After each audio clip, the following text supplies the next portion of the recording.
Avec l'ère industrielle, puis la mondialisation, l'humanité est entrée dans une de ses plus importantes mutations. Produire toujours plus, plus vite, plus loin, plus calibré et à des prix de plus en plus bas. Une course en avant qui coïncide avec l'explosion de maladies chroniques qui se développent comme elles ne l'avaient jamais fait auparavant. Et pour la plupart de ces maladies de civilisation, aucun traitement vraiment satisfaisant n'a été trouvé à ce jour par la médecine traditionnelle. Pourtant, des milliers de patients sont parvenus à enrayer ces maladies réputées incurables grâce à une seule thérapie, la méthode du docteur Seignalé. Et les résultats spectaculaires qu'ils ont obtenus ne proviennent pas d'un traitement médicamenteux, mais d'un principe de thérapie par l'alimentation.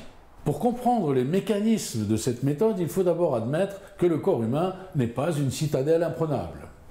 En nous alimentant, réflexe apparemment anodin, nous laissons pénétrer au plus profond de notre organisme des éléments du monde extérieur dont nous ne connaissons pas toujours la réelle teneur. Il est vrai que pour nous protéger, notre système digestif est là pour faire le tri entre les nutriments indispensables qu'il laisse passer à l'intérieur du corps et les éléments indésirables qui l'orientent vers l'évacuation.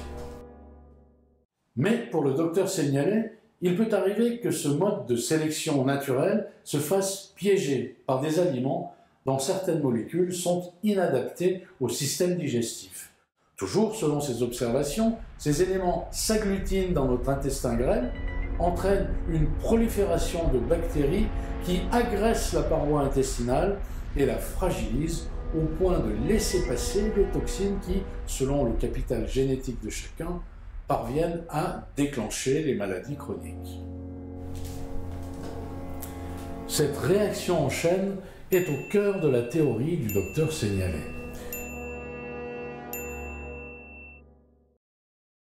Il en a décortiqué les mécanismes pendant plus de 20 ans auprès de 2500 patients.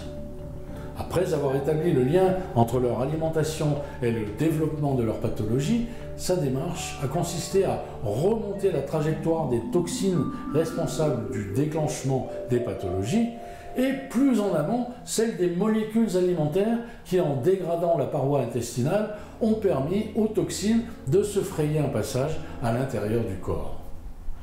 Une fois ces molécules indigestes identifiées, il lui restait à les neutraliser à la source en les retirant du circuit alimentaire. Il a ainsi composé au fil des années le mode d'alimentation idéal dit hypotoxique, c'est-à-dire débarrassé de tout apport néfaste pour l'organisme. Les céréales et leur gluten, les laitages animaux, les modes de cuisson à haute température sont ainsi mis à l'index au profit d'une sélection d'aliments de substitution parfaitement assimilables par le système digestif. L'intestin grêle est donc libéré de ses agresseurs et sa paroi réparée peut à nouveau jouer pleinement son rôle de barrière immunitaire. En supprimant la cause, on stoppe les conséquences. Et c'est ainsi que l'alimentation entre dans le monde de la thérapie. De l'ensemble de ces démarches, tests et observations, est née la méthode Seignalé, dont les effets spectaculaires sur près de 100 pathologies sont aujourd'hui à la portée des millions de personnes qui en sont atteintes. Les découvertes, expériences et résultats développés par le docteur Seignalé sont aujourd'hui consignés dans son ouvrage « L'alimentation ou la troisième médecine ». Alors bien sûr, changer de mode alimentaire, c'est un peu changer de vie, mais pour une vie meilleure.